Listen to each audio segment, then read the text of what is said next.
Hello दोस्तों, आज हम मेटल एंड नॉन मेटल का तीसरा पार्ट ला रहे हैं, जिसमें आज हम समझेंगे what happen when metal react with acid. पिछले वीडियो में हमने समझा कि नेचर ऑफ ऑक्साइड्स क्या होते हैं और हमने रिएक्टिविटी सीरीज के बारे में समझा और उनको हमने वाटर के साथ रिएक्ट करके भी देखा। वन बाय वन हमने देखा कौन मेटल आपके वाटर के साथ रिएक्ट करते हैं और कौन नहीं करते हैं।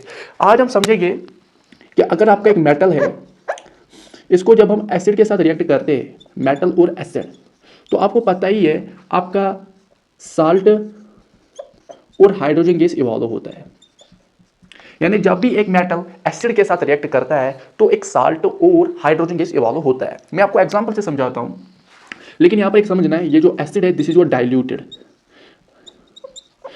एसिड्स। क्या होते हैं? ऐसे एसिड्स जिनमें पानी की कंसंट्रेशन ज्यादा होती है। तो ऐसे एसिड्स जिनमें कंसंट्रेशन पानी की ज्यादा होती है उन्हीं को हम डाइल्यूटेड एसिड्स बोलते हैं और इन्हीं के साथ हम मेटल को रिएक्ट करते हैं। अब हम पहली एग्जांपल लेंगे। मानो मैंने जिंक लिया, जिंक इज योर मेटल, इसको मैं एसिड के साथ रिएक्ट करके देखूंगा, जैसे कि हाइड्रोजन सल्फेट इज योर, इसको हम सल्फ्यूरिक एसिड भी बोलते हैं।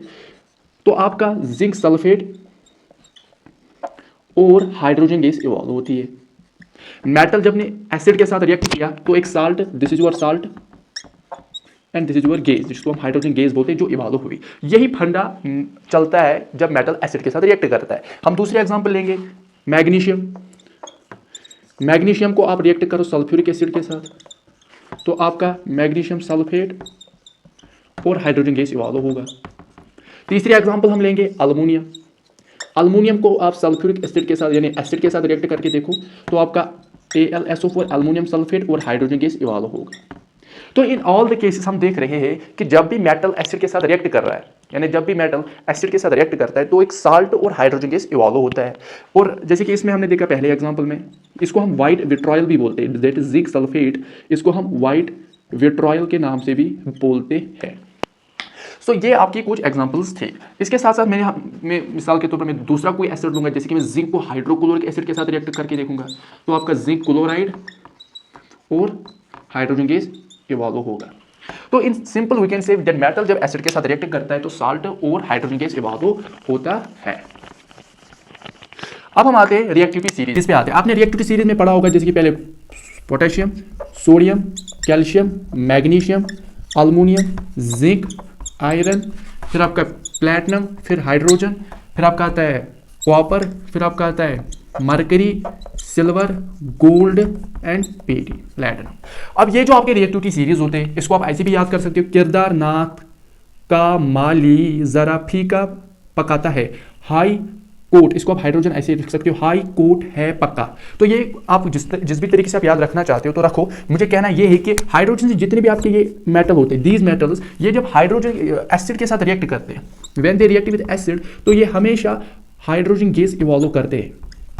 लेकिन इसमें एक्सेप्शन है, जो आपका कॉपर, सिल्वर एंड गोल्ड होते हैं, ये जो पर्टिकुलर तीन आपके रिएक्टिविटी सीरीज में मेटल है, ये आपके रिएक्शन तो करते हैं लेकिन हाइड्रोजन गैस इवॉल्व नहीं करते।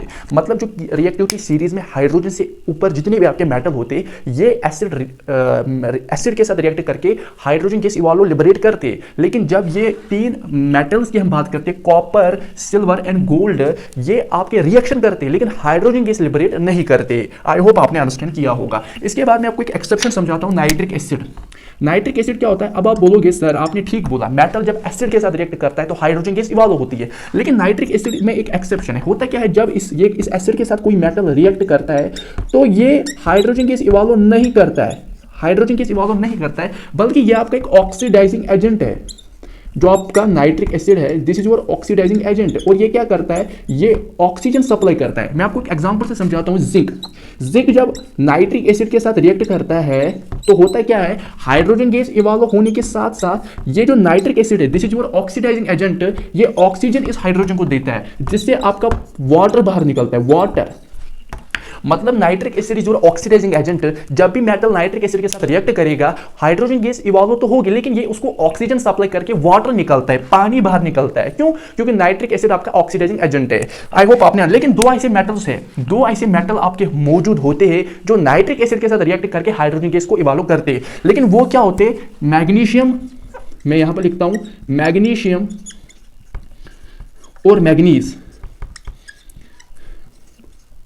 मैग्नीशियम और मैग्नीज जब आपके नाइट्रिक एसिड के साथ रिएक्ट करते हैं तो वो आपका हाइड्रोजन गैस इवॉल्व करते हैं। लेकिन ये जो नाइट्रिक एसिड है this is very very very diluted nitric acid, इसमें 99% पानी होता है, तो तब जाकर के मैग्नीशियम और मैग्नीज इसके साथ रिएक्ट करके हाइड्रोजन गैस को इवॉल्व करते हैं। आई होप आपने अंडरस्टैंड किया होगा। Thanks, have a nice day.